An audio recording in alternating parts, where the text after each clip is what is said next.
Hey everyone, welcome back to our channel. Today, we're diving into the wonderful world of gardening by showing you how to grow your very own pineapple from the top. It's a fun and rewarding project that anyone can do at home. So, let's get started. First, you need to select the right pineapple. Look for a fruit that is ripe, healthy, and has vibrant green leaves. The leaves should be fresh and not wilted. A good pineapple will also have a sweet aroma at the base. Once you've found the perfect pineapple, it's time to remove the crown.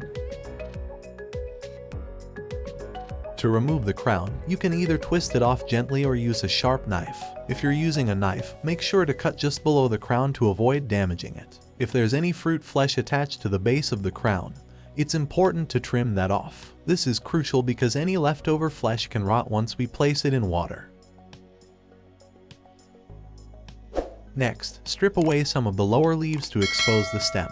It is crucial to ensure that the base of the crown is completely clean to avoid any potential issues with rotting in the future. By removing the lower leaves, you are taking proactive measures to promote the longevity and health of the pineapple crown. This simple step can make a significant difference in the overall well-being of the crown and contribute to its continued growth and vitality. So take the time to carefully inspect and trim the base of the crown to maintain its optimal condition and prevent any potential problems down the line.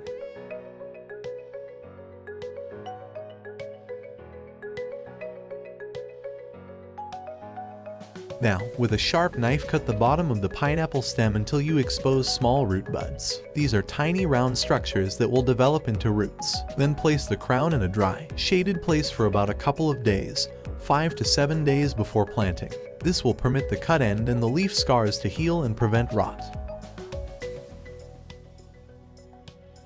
Now it's time to place the crown in water. Fill a glass or jar with enough water to submerge the base of the crown, but make sure the leaves are above the waterline. This will allow the roots to develop without rotting. Place your glass in a warm, sunny spot and change the water every 2 days to keep it fresh. In about 2 to 3 weeks, you should start to see roots forming. Once your pineapple crown has developed a good set of roots, it's time to plant it. And there you have it. You've just learned how to grow a pineapple from a top in water. It's a simple and satisfying process that can lead to a delicious reward. If you enjoyed this video, don't forget to like, subscribe, and share your pineapple growing journey with us in the comments below. Happy gardening!